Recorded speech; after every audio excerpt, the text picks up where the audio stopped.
Hello, good morning, everyone. My name is Stuart T Nyakatswau, like I have introduced before. I'm the local president for JCI Capital in the year 2020. And I would like to thank you for joining us in this meeting where we are discussing how we can fight hunger and increase food security. And we have identified one of the major techniques as use of digital technology to enhance communication and also to maximize on food production, to maximize on crop management, so that our farmers can now provide more food, looking at less time, looking at less resources to achieve a bigger harvest. So at this hour, I would like to thank you, and I'm just going to introduce JCI Capital in a few minutes. JCI, it's an organization for young people between the ages of 18 to 40, and we provide development opportunities that empowers young people to create a positive change. This is a positive change in the communities that we live. This is a positive change when it comes to problems that we are facing every day, and we create sustainable solutions that can last for a longer time. So looking at the world that we are in today, the fourth industrial revolution, and also moving to the fifth industrial revolution, there are things that have come to enhance communication amongst people. You know, we can reach to many, many kilometers in a few minutes. We now have information that we need in our fingertips. But the only challenge is how we can access that information, how we know where that information is and how best we can access it. And today we're going to focus on farmers. How can farmers use digital information that is around them to bring more sustainability in the farming initiatives that they are doing? And this meeting, basically, we know that we might not have as much farmers here present in this meeting, but our wish at the end of this meeting is to come up with an action plan on how best are we then going to assist these farmers, because we understand that there are farmers in areas like Churumanzu, in Beatrice, young farmers who don't even have smartphones to be able to join this meeting. But we look forward that after this meeting, we could have reached a certain position to say, this is what we can do to enhance farming in Zimbabwe. This is what we can do to capacitate and empower farmers in Zimbabwe so that they can do their farming initiatives and reach bigger yields. So at this time, I would like to allow our moderator to take up from here to introduce our speakers for today.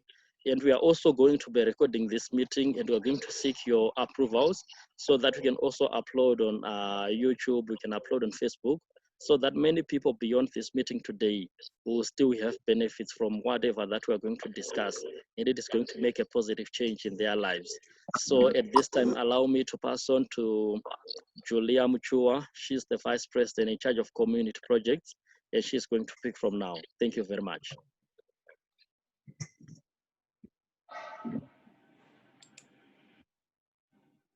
As you've heard, my name is Julia Muchuwa, and I'm going to be your moderator for this talk of Farmers Go Digital. And our speakers today, we have our past president, Spice Munjeri, Social Shal, Mr. Masocha, and Nomalisa Musasiwa. Our first speaker is a chemist with 18 years experience in laboratory management and is the director for GNK Laboratories and is the JCI Zimbabwe 2012 past president.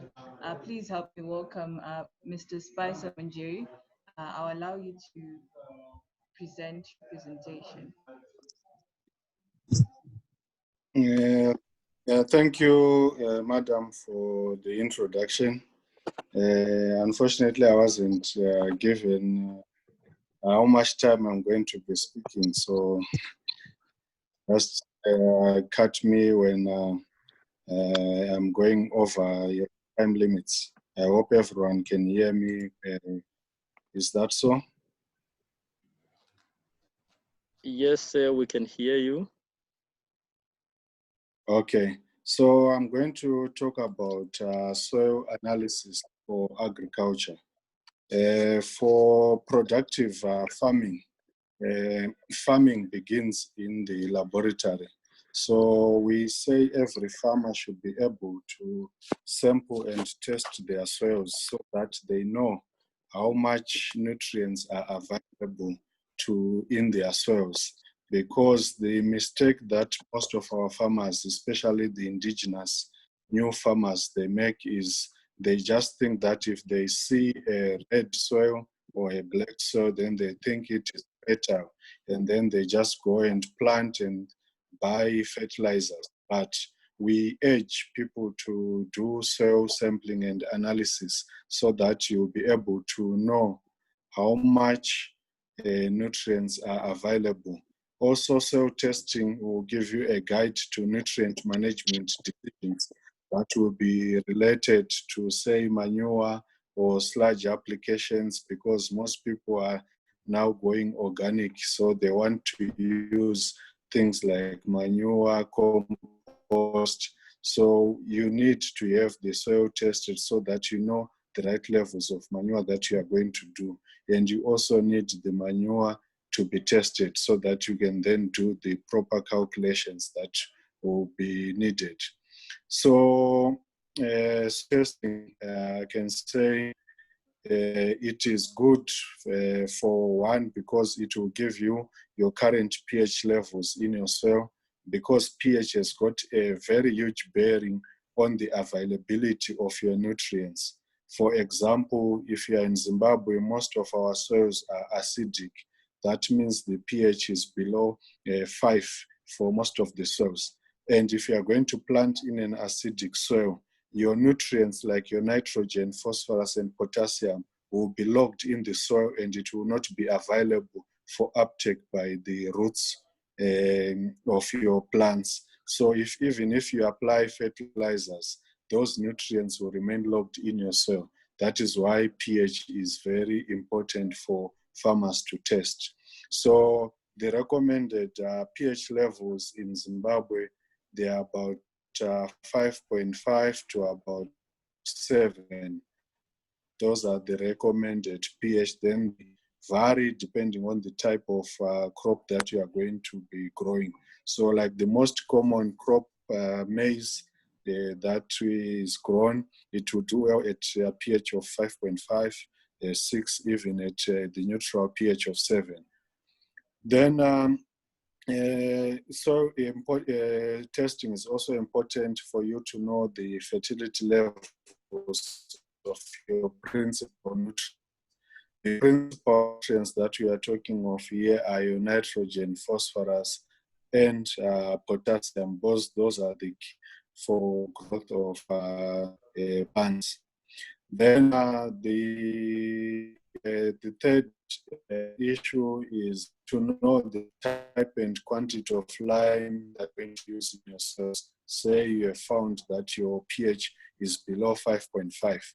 You then need to know the type of lime that you are going to apply so that you can raise the pH. So that information can only come from a soil test, and you also need to do a mechanical test for your type of soil so that you know, is it a sandy loam, is it a clay, is it just sandy, all those type of soils that we did at school. Then the fourth reason why you need to do your is you need to know what amounts of nutrients that are going to be added from your fertilizer to your soil. Because say we have found that nitrogen is in short supply in your soil, then you need to know the type of fertilizer that you are going to add. The mistake that we do in Zimbabwe is most people just think that compound D and top or ammonium nitrate are the only fertilizers that are available for use. Compound D is just basic 7-14-7. Your nitrogen, your potassium in that range, 7-14-7. So sometimes you don't need 7% nitrogen. You might need more, you might need less. So you then need to know how much of your fertilizers you are going to apply. So I'll just talk briefly about limitations of soil testing. The first basic limitation of soil testing is It will not prevent poor crops caused by drought, disease, insects, too much water, and other problems, because those things can only be done through proper farm management, or if the season allows, or if you irrigate. So sometimes people blame, I did my soil test, but then I didn't get anything, but there was a drought like this past season. Soil test will also not be a substitute for proper cultural practices. You need to do proper cultural practices for your farming. Then the last limitation is the soil test will not replace good management of your farm. So if you are going to do your farm, you need proper management, you need a proper farm manager, you need to keep a diary of what has been done at your farm. You need to keep